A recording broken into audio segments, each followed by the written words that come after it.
বলা হয় একজন সাধারণ মানুষ তার ব্রেইনের শুধুমাত্র 10% ব্যবহার করতে পারে, কিন্তু এটা একটা শুধুমাত্র মিথ যা অনেক দিন ধরেই চলে আসছে। মডার্ন রিসার্চের পর এটা প্রুফ হয়েছে মানুষ তার ব্রেইনের অলমোস্ট 100% ব্যবহার করতে পারে। তো তোমরা কি জানো তোমরা তোমাদের ব্রেইনের কত পার্সেন্ট ব্যবহার করতে পারো? আজকের এই পার্সোনালিটি টেস্টের পর তোমরাও জানতে পারবে তোমরা তোমাদের ব্রেইনের কত পার্সেন্ট এখন ব্যবহার করছো।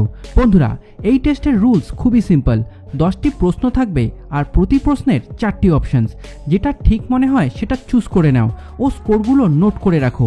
ভিডিও শেষে তোমার রেজাল্ট শেয়ার করা হবে তোমার স্কোরের উপর ভিত্তি করে। তাহলে চলো শুরু করা যাক আজকের ব্রেইন টেস্ট। প্রশ্ন নাম্বার 1, যা তোমার ভিজুয়ালাইজেশনকে টেস্ট করবে। এখন একটা মিউজিক প্লে করা হবে, তোমাকে তোমার চোখ বন্ধ রাখতে হবে এবং মিউজিকটি শুনতে হবে। তারপর প্রশ্ন ও 4টি অপশন দেওয়া হবে। প্রথমে মিউজিকটি শুনে নাও, তারপর প্রশ্ন দেওয়া হবে।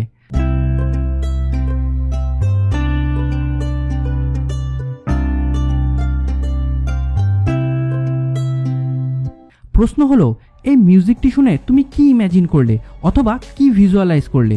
অপশন এ, কোনো সুন্দর জায়গায় হেঁটে যাওয়া। অপশন বি, তুমি কোনো মিউজিক্যাল ইনস্ট্রুমেন্ট অর্থাৎ কোনো বাদ্যযন্ত্র বাজাচ্ছ।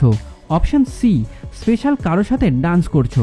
অথবা অপশন ডি, অন্য কিছু অথবা কোনো ভিজুয়ালাইজেশনই করনি।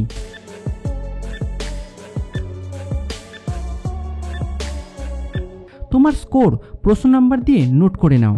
এইবার প্রশ্ন নাম্বার 2, তোমার সামনে 4টি অপশন দেওয়া হবে, যার মধ্যে 2টো অপশন দিয়ে সঠিক শব্দ তৈরি করা যাবে। তোমাকে সেই শব্দ তৈরি করতে হবে। এই রইল তোমার 4টি অপশন।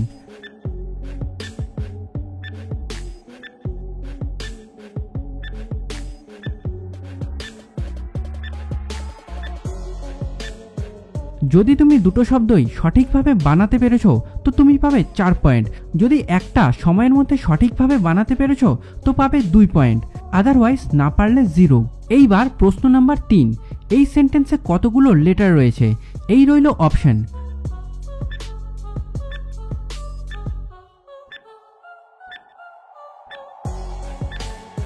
সঠিক উত্তর অপশন সি পেল 4 পয়েন্ট, বাকি 0। এইবার প্রশ্ন নাম্বার 4, তুমি সাধারণত দিনে কত ঘন্টা ঘুমাও?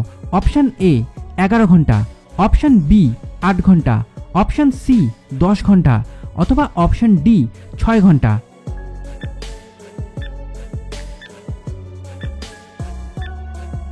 এই রইল পয়েন্টস। এইবার প্রশ্ন নাম্বার 5, এর মধ্যে কোন অপশনে ভুল বানান রয়েছে তা চিহ্নিত করো।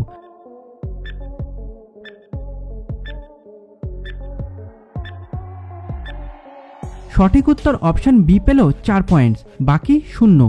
এইবার প্রশ্ন নাম্বার 6, তুমি সাধারণত প্রতিদিন সোশ্যাল মিডিয়াতে কতটা সময় ব্যয় করো?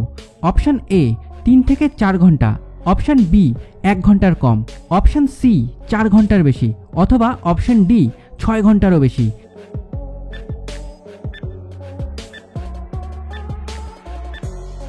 এই রইল পয়েন্টস। এইবার প্রশ্ন নাম্বার 7, তোমার সোশ্যাল লাইফকে ডেসক্রাইব করতে হলে সবথেকে ভালো সেন্টেন্স কি হবে? অপশন এ, তুমি যেখানেই যাও নতুন বন্ধু বানিয়ে নাও। Option B, no social life. Option C, তোমার 2 থেকে 3 জন লয়াল ফ্রেন্ড রয়েছে। অথবা অপশন ডি, তোমার বন্ধুর সার্কেল সবসময় পরিবর্তন হতে থাকে।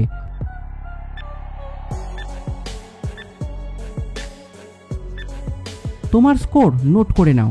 এইবার প্রশ্ন নাম্বার 8, সাধারণত তুমি কতবার স্ট্রেসড ফিল করো? অপশন এ, কখনোই না। অপশন বি, কখনো কখনো। অপশন সি, সবসময়। অথবা অপশন ডি, কখনো সেভাবে লক্ষ্যই করা হয়নি।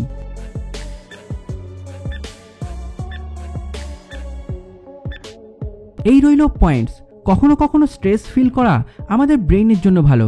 গুড স্ট্রেস জরুরি, যেমন নতুন চাকরির স্ট্রেস, প্রমোশনের স্ট্রেস। তোমরা রোলার কোস্টারে উঠলে জেনে থাকবে প্রতি টার্নে এক্সাইটমেন্ট প্লাস স্ট্রেস ফিল হয়। তাই 4 পয়েন্টস তাদের জন্য যারা কখনো কখনো স্ট্রেস ফিল করে থাকে। এইবার প্রশ্ন নাম্বার 9, তোমার ডিসিশন মেকিংয়ের স্টাইল কেমন? অপশন এ, ইনস্ট্যান্ট ডিসিশন অর্থাৎ তৎক্ষণাৎ ডিসিশন নেওয়া। অপশন বি, অন্যের উপর ডিপেন্ড করা। অপশন সি, বেশিরভাগ ইমোশনাল ডিসিশন নেওয়া। অথবা অপশন ডি, তুমি লজিক্যাল অ্যান্ড প্র্যাকটিক্যাল ডিসিশন নাও।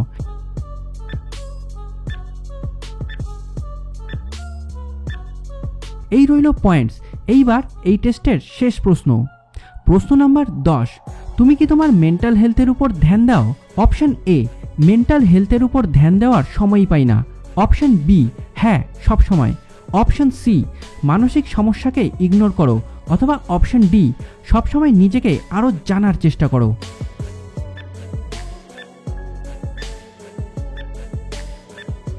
এই রইল পয়েন্টস। তো বন্ধুরা, এইগুলো ছিল আমাদের ব্রেন টেস্টের মোট 10টি প্রশ্ন। স্কোর নিশ্চয়ই নোট করে নিয়েছো, তা টোটাল করো ও চলো দেখে নেই এই টেস্টের রেজাল্ট। যদি তুমি এই টেস্টে স্কোর করে থাকো 9 থেকে 15-র মধ্যে, তো এটা তোমার লেজি পার্সোনালিটিকে শো করে।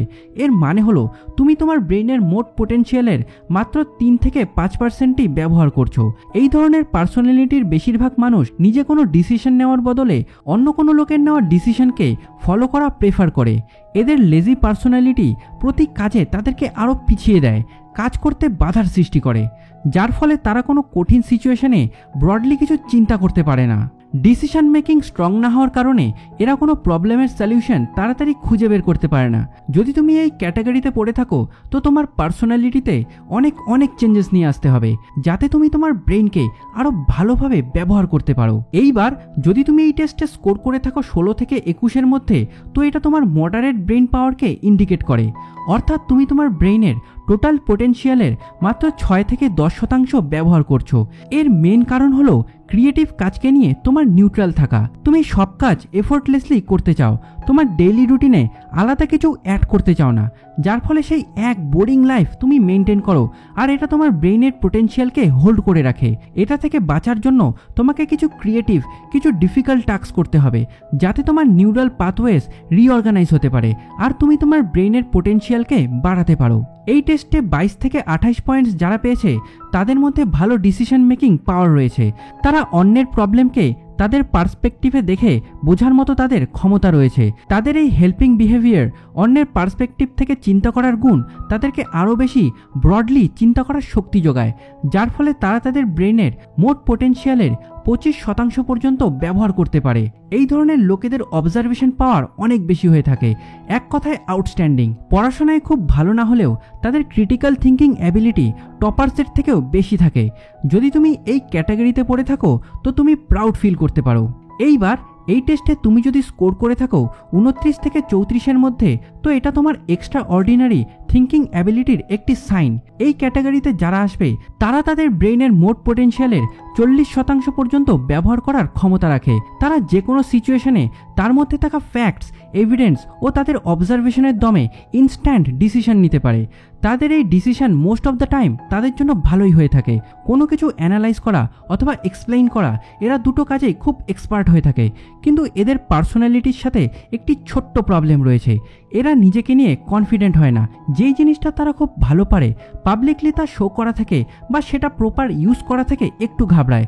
অর্থাৎ এরা সেন্টার অফ অ্যাট্রাকশন হতে একদমই পছন্দ করে না। যদি তুমি এই ক্যাটাগরিতে এসে থাকো, তাহলে তোমার নিজেকে একটু এক্সপ্রেসিভ করা দরকার।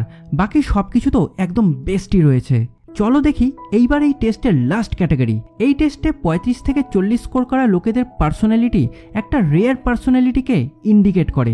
এই ধরনের লোকেরা ব্রেইনের পোটেনশিয়ালের ম্যাক্সিমাম ব্যবহার করতে পারে, প্রতি সিচুয়েশনে একদম কাম, একদম শান্ত থেকে চিন্তা করতে পারে, আর এদের প্রবলেম সলভিং স্কিলস তো নেক্সট লেভেলের হয়ে থাকে। এই ধরনের লোকেরা অনেক ক্রিয়েটিভ হয়ে থাকে, অ্যাক্টিভ লিসেনারও হয়ে থাকে, শুনে অনেক তাড়াতাড়ি অনেক কিছুই শিখে নেয়, সবসময় কিছু নতুন জিনিস শিখতে এরা খুব পছন্দ করে। এটাই তাদের ব্রেনকে অনেক অ্যাক্টিভ থাকতে সাহায্য করে। যদি তুমি এই ক্যাটাগরিতে এসে থাকো, তো এটা তোমার রেয়ার পার্সোনালিটিকে ইন্ডিকেট করে। তোমাদের কি রেজাল্ট ও স্কোর কত এলো তা কমেন্ট সেকশনে অবশ্যই শেয়ার করো, আর ভিডিওটি শেয়ার করো তোমার বন্ধুদের সাথে, যাতে তারাও তাদের এই ব্রেন টেস্টটি করে দেখতে পারে। বন্ধুরা, আর লাইক করে দিতেও কিন্তু ভুলো না, যা আমাকে আরও মোটিভেট করে এইরকম ভিডিও তোমাদের আরও উপহার দেওয়ায়। ভালো লাগলে চ্যানেলটি সাবস্ক্রাইব করে বেল নোটিফিকেশন অন করতে ভুলো না। আজকের জন্য এই পর্যন্তই। সবাই ভালো থেকো, সুস্থ থেকো। Thank you for watching.